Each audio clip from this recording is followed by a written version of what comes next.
tenzende tungamirwe mukati mezviedzo mananda andibata ndimwino dombo ndiwike ndimwimo tungamirwe tenzende tungamirwe semana onyaradzwa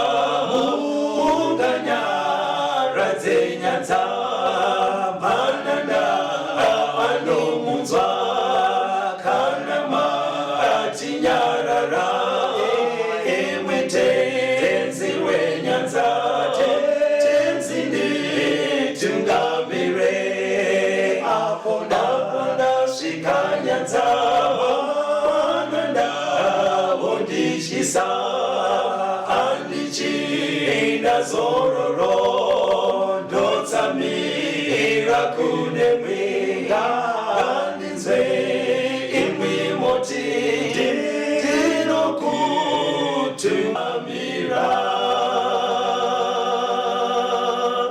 kwasuwai vateereri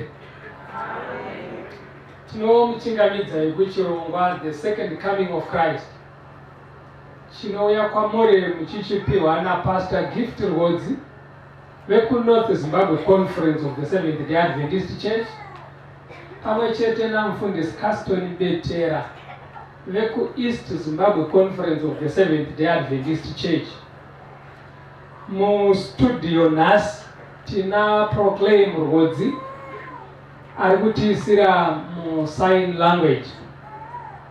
Tina zvakare mufundisi Marvin Muzanenhamo vachativerengera bhaibheri redu. Musoro wenyaya uri kutiwo musavhiringwe nana Joab, musavhiringwe nana Joab. Pachidzidzo chichatungamirirwa naPastor Rhodzi. Ativerengei kubva kuna 1 Chronicles chapter 12 toda kuverenga verse 1 na 2, toverenga verse 8, toverenga verse 14 na 15. Makoroniko okutanga chitsauko 12 toda kuverenga verse ya 1 na 2, tigoverenga verse ya 8, tigoverenga verse ya 14 na 15. Tiverengere verse 1. Ava ndivo vakaenda kuna David paZikilagi achakavanda nokuda kwaSauro mwanakomana waKishi. Ivo vaiva mhare vaimubatsira pakurwa. Vakanga vakabata uta uye vaigona kuposha mabwe nemiseve nouta noruoko rworudyi kana rworuboshwevo. Dzaiva hama dzaSauro wokwaBhenjamini. Verse 8. Vamwe vavaGadhi vakazviravuravo vakaenda kuna Dhavhidhi kumhare kurenje. Varume vane simba noumhare, varume vakanga vadzidza kurwa, vakanga vachigona kubata nhovo nepfumo. Ziso zvavo zvakanga zvakaita seshumba uye vaimhanya semhare pamakomo, semharapara pamakomo. 14 na 15. Verse 14. Ndivo kuva navaGadhi vaiva vakuru vehondo. Muduku kwavari wakanga akaenzana navaienzana nevana zana, nomukuru navane chiuru chezana. Ndivo vakayambuka Jorodhani pamwedzi wokutanga panguva yarwakafashamira kunhivi dzavo dzose. Vakadzinga vose vakanga vagere pamipata kumabvazuva nokumavirira. 16.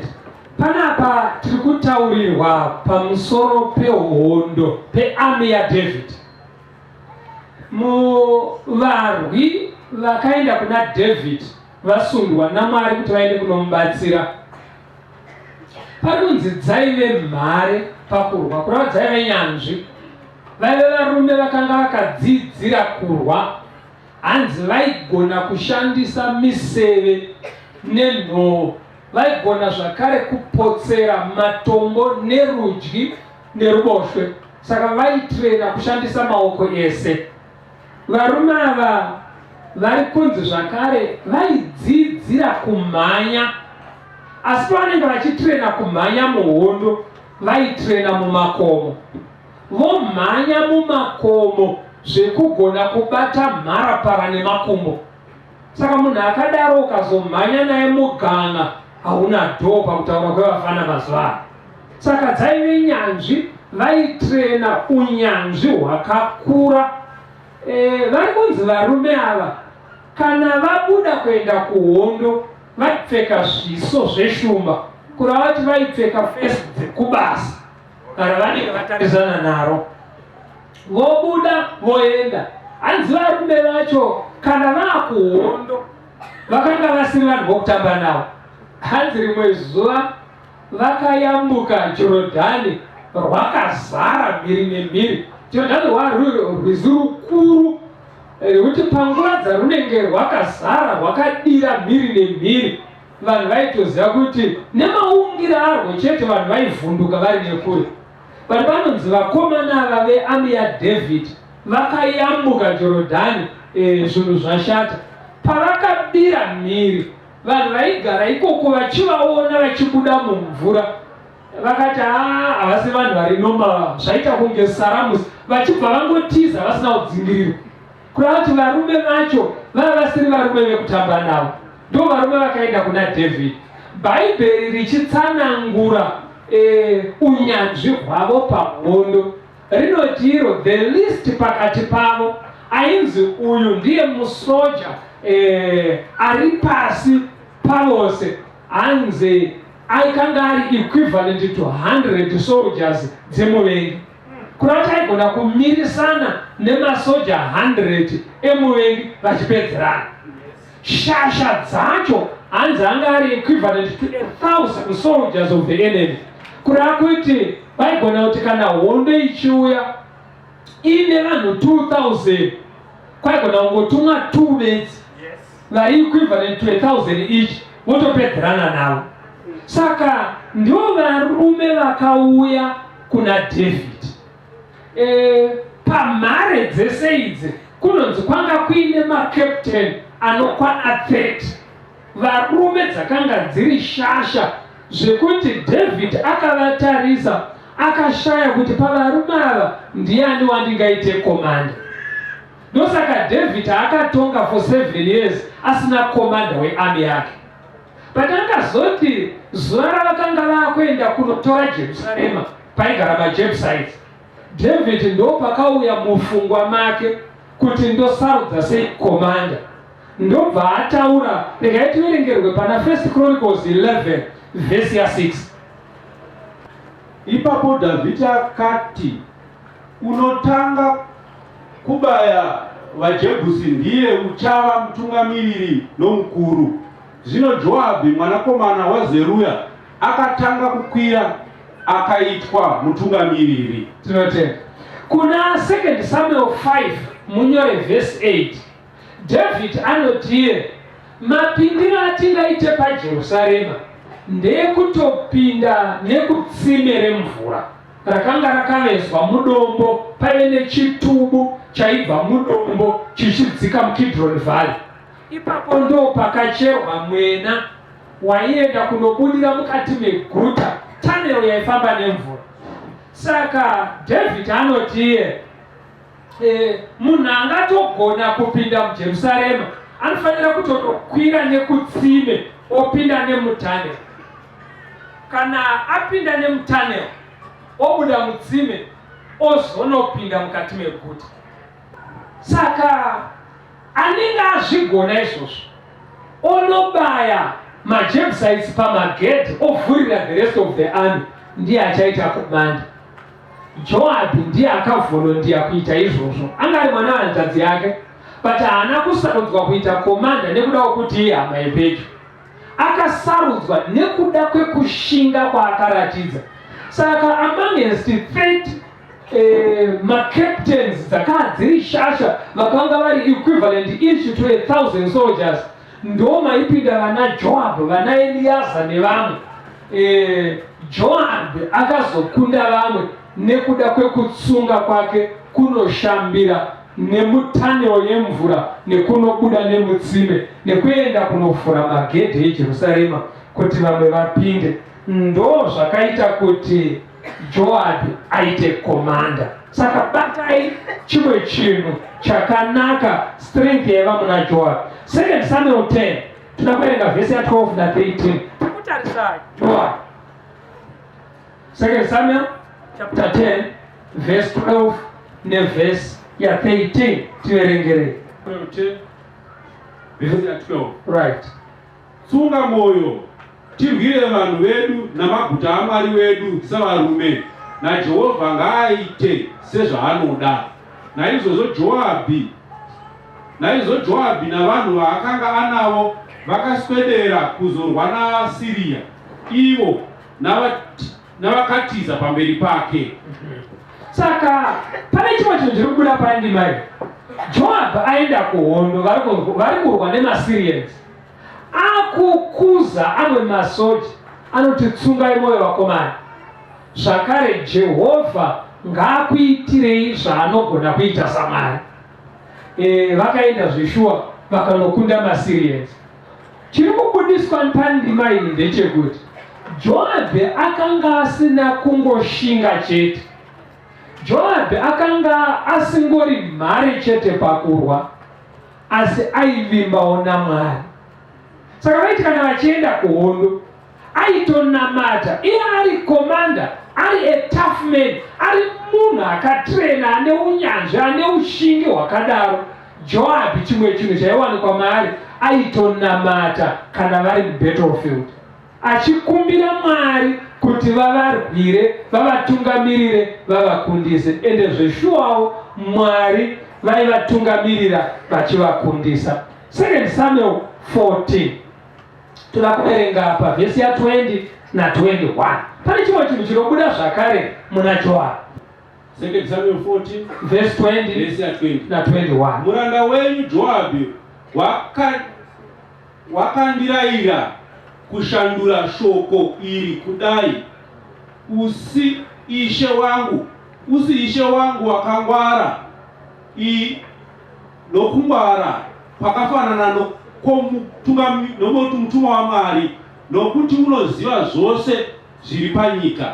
Ipapo mambo akati kuna Joabhi, tarira zvino, ndatenda hangu chinhu ichi, naizvozvo chienda undotora jaya Abhusaromi.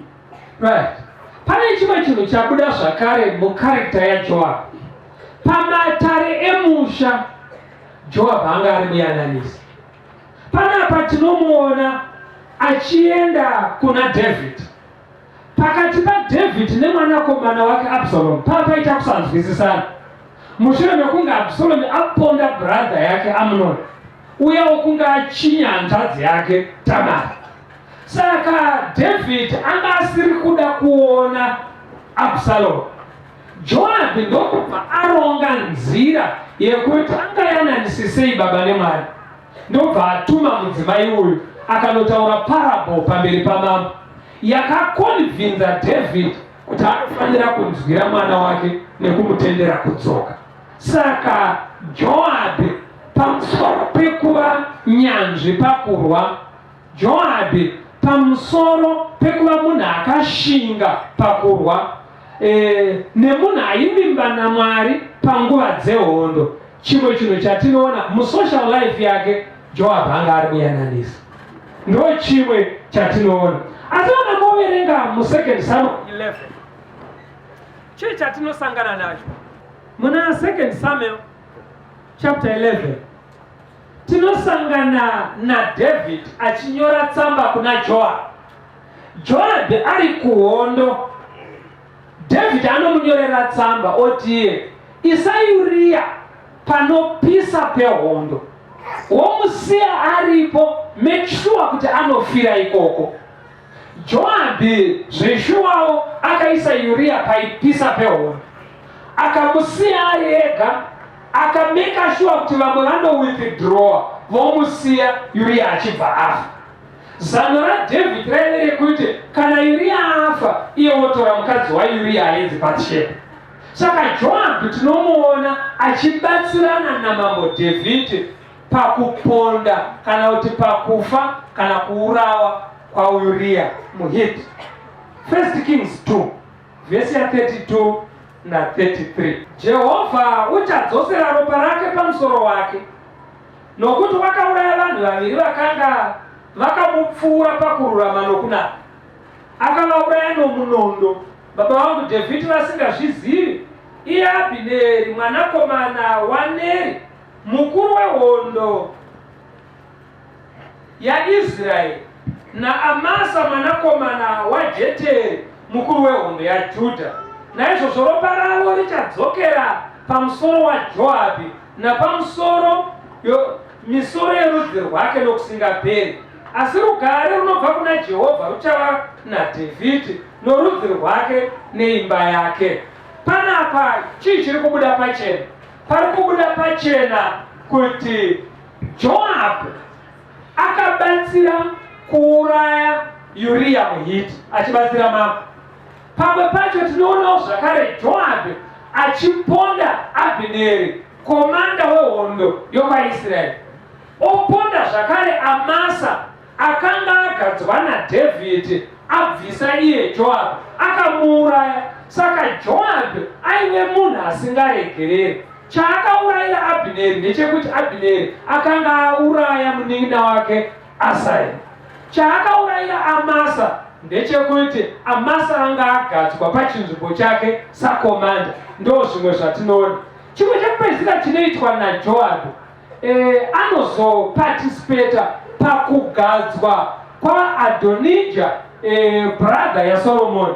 Nekuti iye Joabhu anga asingadi Soromoni, akanga asarudzwa naMwari kuti asakisite Dhavhidhi. Saka Joabhu ndo rimwe divi rake oiri ratinosangana naro.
Regai tiende mberi titarise pana Joabu watatarisa muchikamu chokutanga.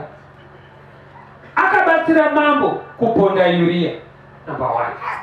Chechipiri akaponda varume vaviri vakava vakarurama, Abneri na Amasa. Chechitatu anobva papfungwa yaMwari yekugadza Soromoni kuti atore chigaro chaDhavhidhi, onogadza Adonija munin'ina waSoromoni. Izvozvo ndo zvakazokonzera kuti Soromoni ati Joabi ngaaurawe. Ndokubva atizira kutemberi kwakunobata panyanga dzearitari. Soromoni akati kuna Bhenaya, enda unomuuraya ari ipapo. Regai titarisa umwe murume wechipiri anonzi Jehu, watinoda kutarisa muhuruku redu yanhasi. 2 Kings chapter 8 pavhesi ya18 tinzwe pamusoro paJehu. Nyaya yedu yatiri kutarisa takatarisana naJehu yakamira yakadaiwa. KwaIsraeri kwakaita mambo ainzi Ahabu. Ahabu aingove nemwoyo usiri right pamberi paMwari, aine mwoyo usina kunaka pamberi paMwari. Situation yake yakawedzerwa kushata nekuenda kunoroora Jezebel. Jezebel anga ari muroyi achiita futi zveupfami. Saka ndiye munhu akanoroorwa naAhabu. Combination yavo yakaburitsa zvakanyanyisa kushata kwaIsraeri. Ahabu akatadzira Mwari kusvikira dare rekudenga ragara. Vakatoita sei naAhabu zvikanzi muregei afe zvake, achibva aenda kundofira kuRamoti Gireadhi.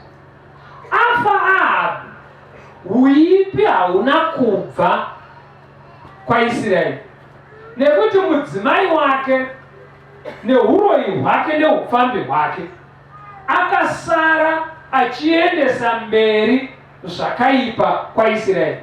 Chimwe chinhu chaiitwa naJezebel kumusha kwavo vainamata zvifananidzo, kwainamatwa Bhaari. Saka musi waakachata baba vake vakamuperekedza. Mambona kuti kana mwana achiperekedzwa kuendeswa kumusha kwevarume vake, pamwe anopiwa kana machira kana dzimwe ndiro dzekuenda nadzo. But Jezebel akapiwa nababa vake vaprofita 400 vaibatsira pakunamatwa kwaBhaari.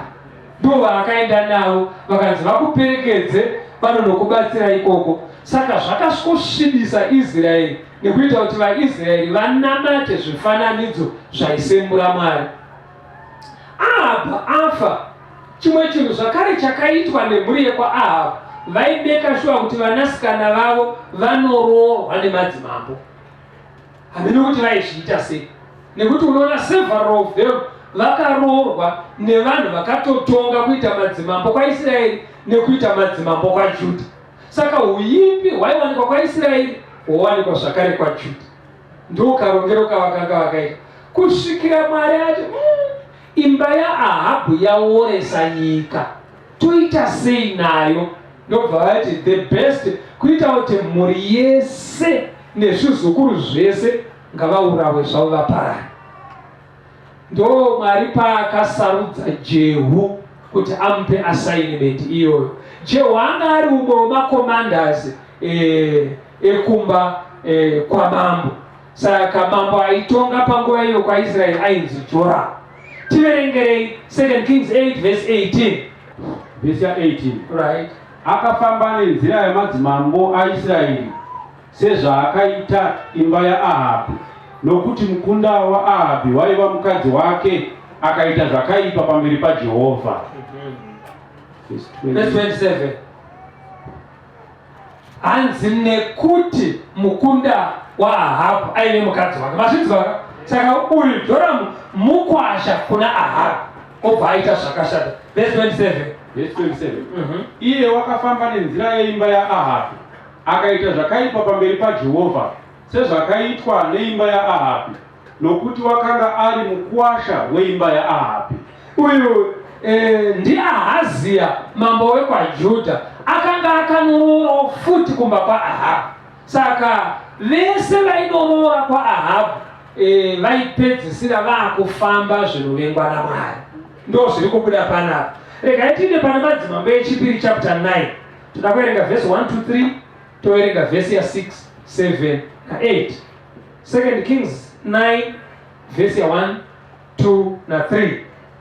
Zvino muprofita Elisha wakadana mumwe wavanakomana waprofita akati kwaari, chizisunga chiuno chako utore chinu ichi chamafuta muruoko rwako uende Ramoti Gileadi.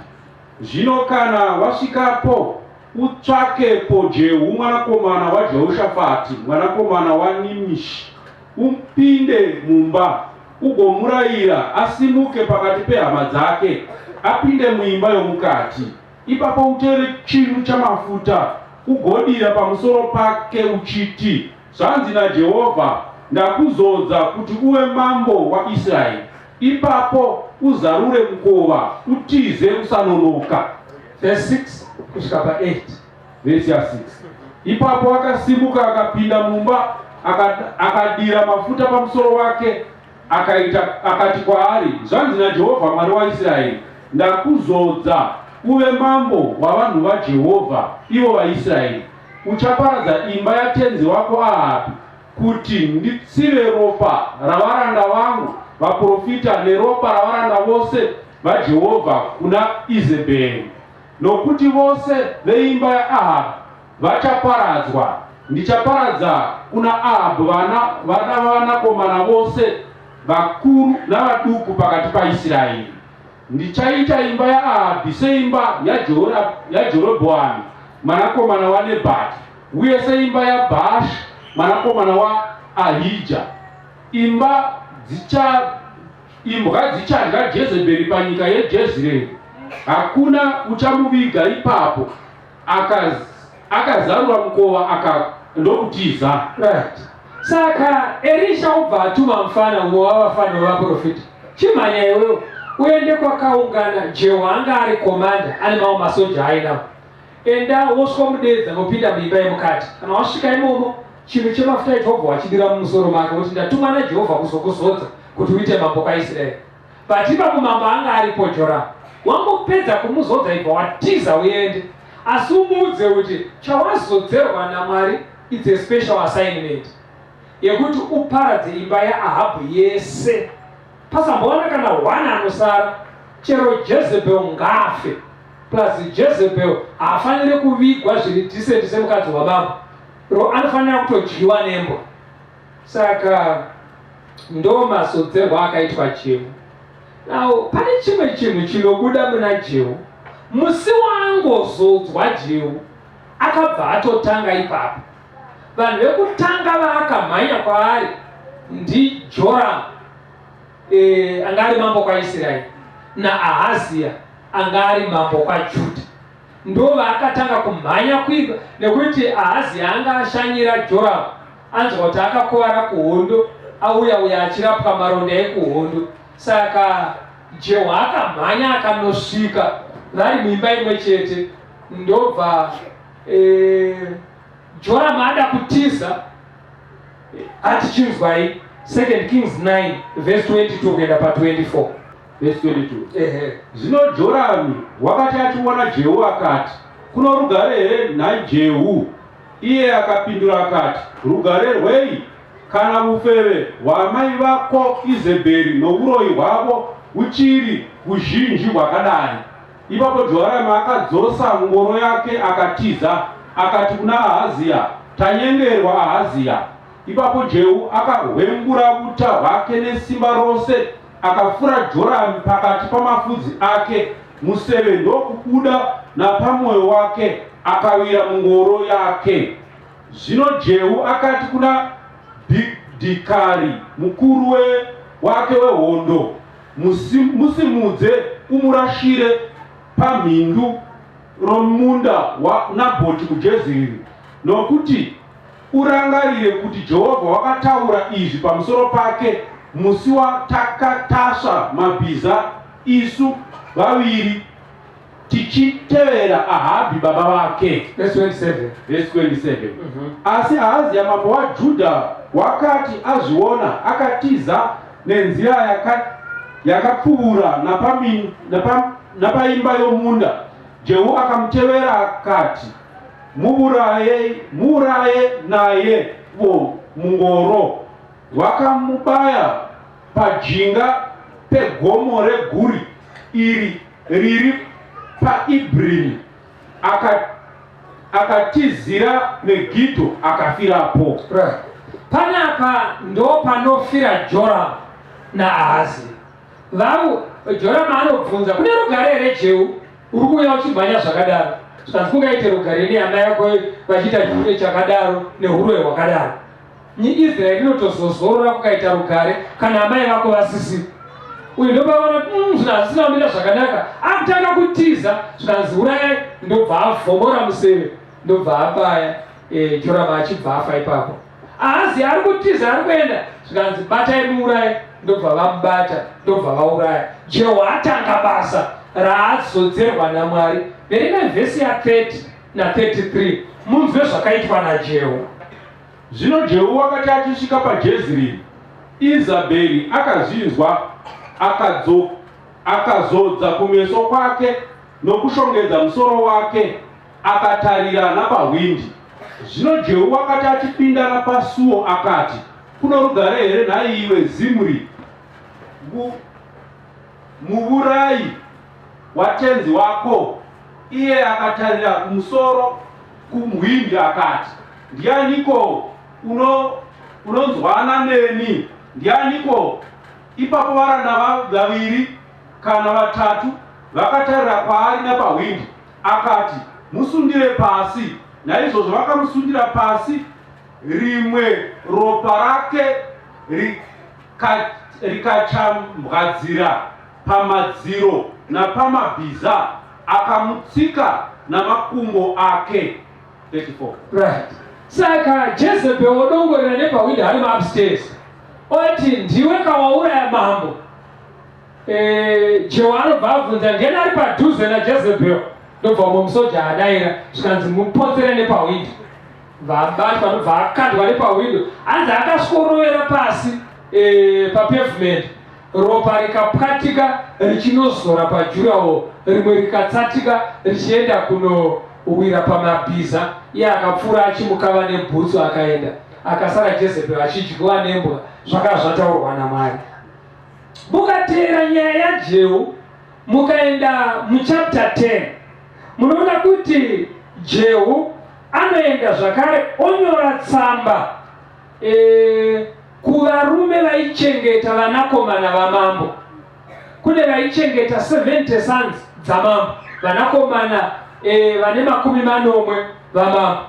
Zvikanzi imi vakomana, kana pakati penyu muchida chiitai mutambo, muganze mumwe wevanakomana vamambo aite mambo wenyu. Vakati, aiwa, isusu tiri kusaidi kwenyu. Zvikanzi kana muri kusaidi kwangu, mangwana ndoda kuti tisangane senguva dzinedzi, muchiuya nemisoro yevanakomana vese vava. Zvishuwawo vakomana vaya vakatora vana vamambo vese vakavadimbura musoro, vana vaAhabhu, kwakuisa misoro yacho mutswanda, kwakubva vaenda kwakunosangana naJehu. Zvikanzi rasirai uko 70 vafa.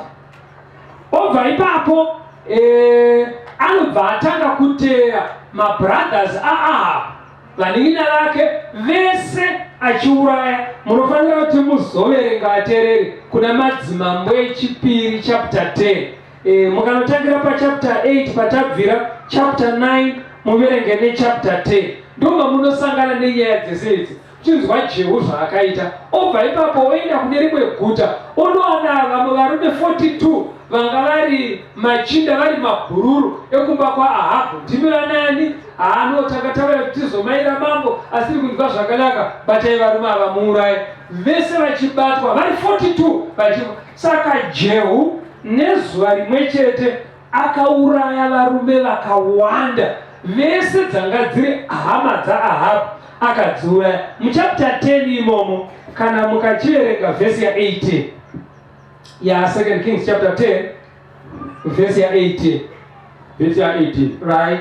Ipapo Jehu akaunganidza vanhu vose akati kwavari, Ahabhu wakashumira Bhaari zvishoma, asi Jehu uchamushumira kwazvo. Right. Ahabhu apedza kuuraya vanhu vese hama dzaAhabhu. Muri kuziva zvaari kuita panapa? Akuti iye kuvaIsraeri vose, Ahabhu ainamata Bhaari, but kanamatiro kaaiita Bhaari anga asingasvike pachiyero chandichasvika ini. Vanhu vakati Yesu. Saka ndobva ati vese vainamata Bhaari ngavauye kubira rekutambira Bhaari. Ndobva vadetwa zvikanzi kusambosara nhangwe 1 vese ngavauye. Ndobva vauya vese kwaitove netemberi yekupirira Bhaari. Vazara imomo, ndobva auya Ahabhu. Uko anga aderedza masoja 80 ari kunze kweyati. Saka vese ndobva avabvunza vese nevaprofita, hapana kana wani akasara. Ndobva aita chibayiro sekunge ari kupira Bhaari. Achingopedza kuita chipiriso, ndobva ati kumasoja akanga ari kunze kwemusha, pindai mutemberi muuraye vese vauya kuzonamata Bhaari. Wana akangopunyuka nemusoro wako unodimbuka. Ndo maparadzirwo akaitwa vese vainamata Bhaari. Mapabataka. Very good.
Regai tiinde mberi titarise muchikamu chinechi chii chatinaona pana Ahabhu. Regai tiverenge 2 Kings 10 verse 28 kuenda pa 31. Naizvozvo Jehu akaparadza Bhaari pakati paIsraeri, asi Jehu haana kurega kutevera zvivi zvaJerobhoamu mwanakomana waNebhati, zvaakatadzisa Israeri nazvo zvemhuru dzendarama dzaiva paBheteri nedzaiva paDhani. 30. Zvino Jehovha akati kuna Jehu, zvawakaita zvakanaka, ukaita zvakarurama pamberi pangu. Wakaitira imba yaAhabhi zvose zvakanga zviri mumwoyo mangu. Zvino vana vako vorudzi rwechina vachagara pachigaro choushe hwaIsraeri.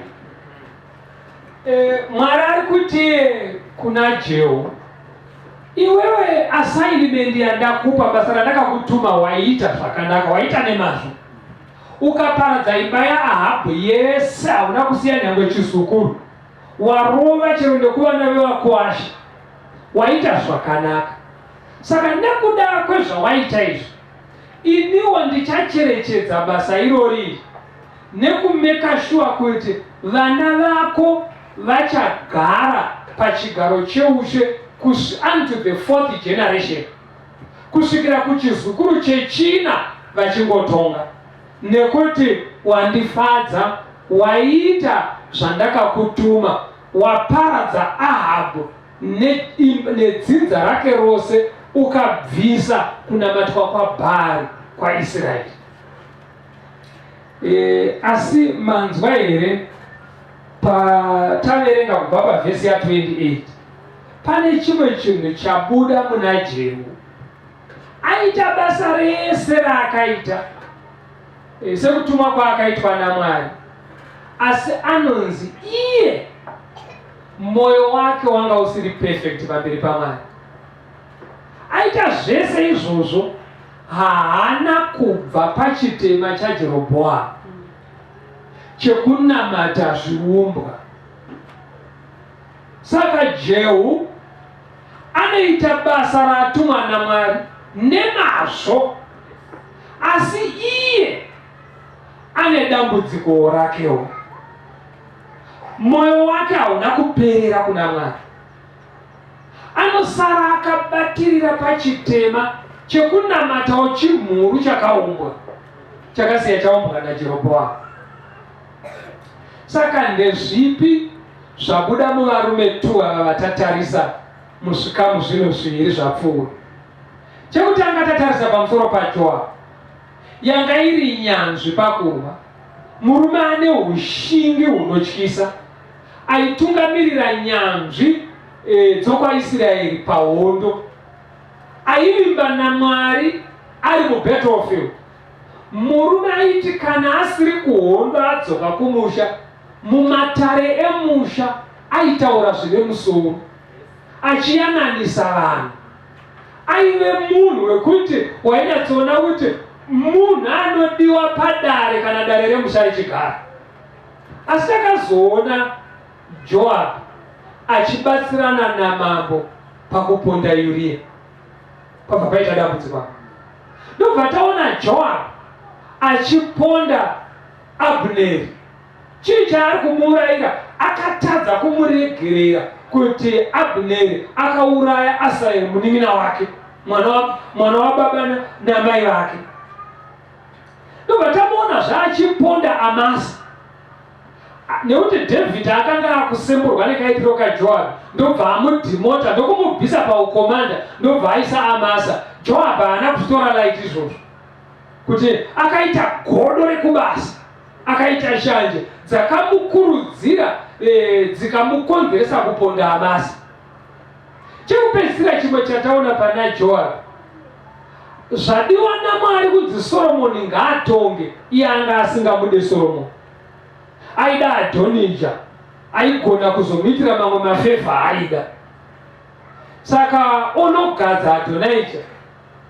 Izvozvo ndo zvakaita kuti vaburane naSoromoni. Saka Joabu anzwa kuti mambo vatumira Bhenaya kuti vatsvage vakuuraye, anobva amhanya kutemberi. Akati rega ndinovanda mutemberi. Asvika mutemberi anosvokobata nyanga dzearitari. Kana muchiverenga ndo pakafira Joabu, ndo magumo ake iwayo, akafira mutemberi. Aita mabasa ese akanaka ekubatsira Dhavhidhi kuumba hondo yake nekuumba umambo hwekwaIsraeri, asi iye mwoyo wake akaramba achisakurira chakashata. Magumo ake zvakandomuturika pakaipa.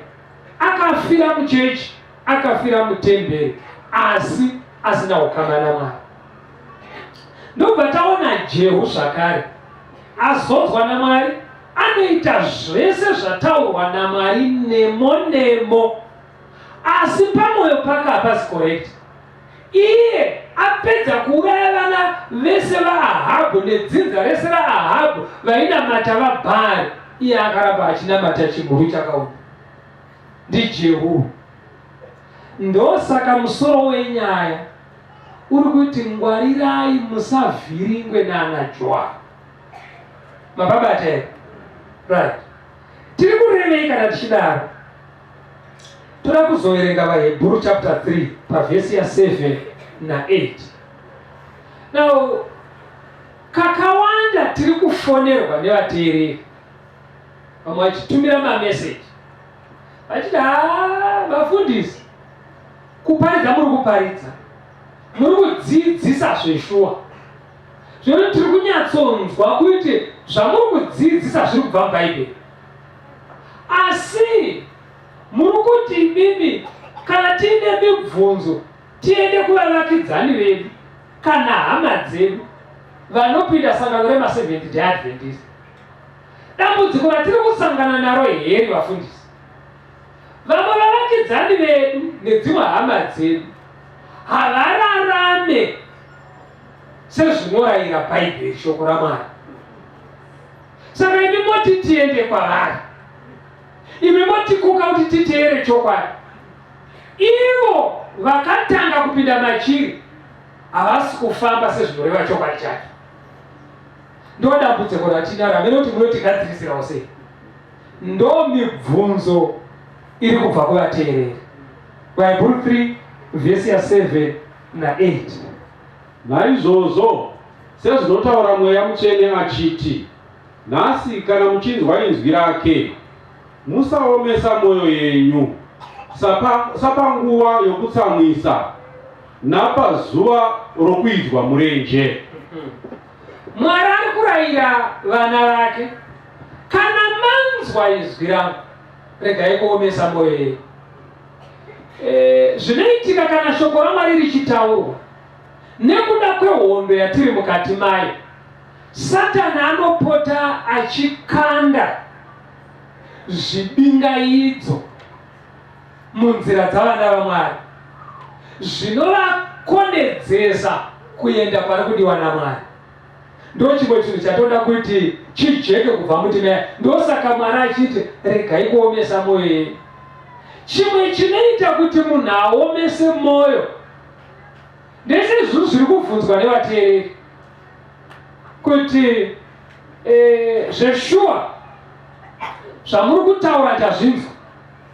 Umwe akabva ati tiri pane imwe nzvimbo, ndina mainini wangu waipinda chechi yenyu iyoyi, but vasingabvire kutora varume vevanhu.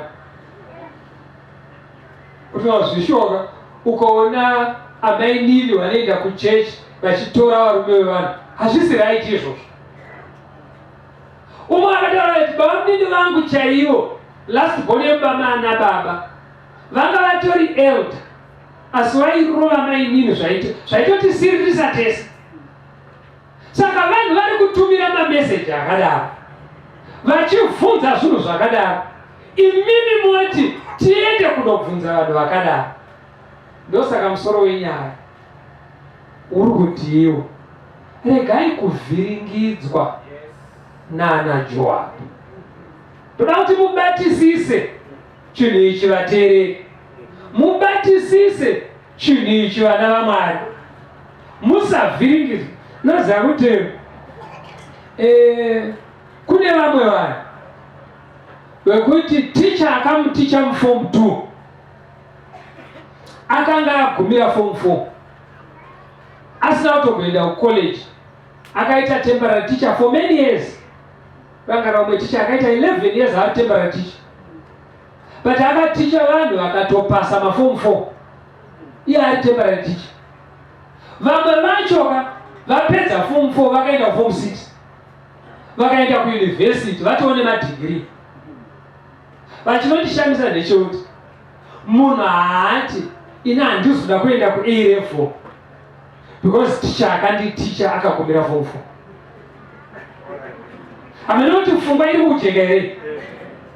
Munhu anopfuurira pakagumira ticha wake. Ticha ari temporary.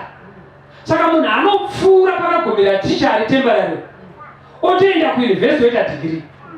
Asi kuti apfuurire pane nhengo iri kurarama chikristu chiri temporary, iye aite zvinodiwa naMwari anobva atanga kubvunza vafundisi, sei muri kuda kuti tiite izvi ivo vavakidzani vedu vasingararame zviri correct? Pane zvekutyoro vanopfuura pakagumira maticha, pane zvekudenga vanoti munhu haangakunde ticha wake. Amene kuti muri kuonei papapa? Toda kuti zvijeka vana vaMwari. Joabhi ainamata vachienda kuhondo, ende hondo dzacho dzaitobudirira achibetserwa naMwari. Ende zveshuwa musi wakafa Joabhi akafira mutemberi, akatobata nyanga dzearitari, asi anga asiri correct kuna Mwari. Saka nebha yako inogona kutofira muchechi asi chikristu chake chiri temporary. Saka unovhiringirwe iwo naJoabhi. Mabata here mubvunzo uripo? Toda kuti mubatisise musoro wenyaya vateereri. Uri kuti iwo musavhiringwe naJoabhi. Jehu akasimuka aine zeru inoshamisa, akamhanya akauraya vanhu vese vakanga vaine ukama neushamwari naAhabhi, achitodedza vamwe achiti uya uzoona zeru yandinayo unto the Lord, achimhanya achidaro. Asi iye apedza basa rese iroro anoenda unonamata mhuru yakaupa.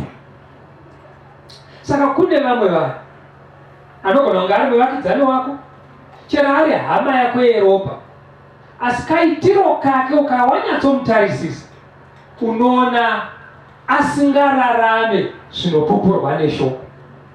Zvine moti manje mufundisi betera matidzidzisa kuti rubhabhatidzo rwemubhaibheri, bhaibheri rinoti munhu anofanira kunyudzwa kamwe chete mukati memvura zhinji. Ndazvinzwa, asi nekuda kwekuti ndina neighbor yangu ari kurarama zviri temporary handisina kubhabhatidzwa. Ndanyatsozvinzwa mufundisi kuti sabata raMwari richachengetwa chero nemupasi idzva iro remusi wechinomwe wevhiki, asi nekuda kwekuti sekuru wangu hazvanzi amai vanochengeta sabata vane chikristu chiri temporary, inini handisi kuzorichengeta. Muriona zvatirikusangana nazvo? Umwe anobva atiye pana mukoma firstborn yemumba medu ndiye akatanga kupinda chechi iyoyo, asi anga asingabve kun'anga. Saka ine handiregerewo zven'anga. Muri kubabataka? Ndosaka musoro wenyaya wati iwo tisavhiringwe naJoabhi. Mababata akavateerera. Saka batisisai nyaya iyi. Panogona kuita mimwe mibvunzo inoramba ichimuka, ndosaka tichiramba tichikupai mafoni nhamba. Mibvunzo yenyu yamunotumira yakatinakira, inotibatsira kuti tirambe tichitaura zvinoenderana nemibvunzo yamuinayo. Saka batai mafoni aya, mufone, mutumire mameseji, mutaure nesu pamaWhatsApp, tinobatsirana nemi. 0775 460 175 0775 460 175 0716 452 086. Taurai nesu tirambe tichisangana muzvikamu zvinoteera nemibvunzo yenyu. Tenzende tungamirwe mukati mezviedzo mananda andibata ndimwino dombo ndiwike ndimwimo tungamirwe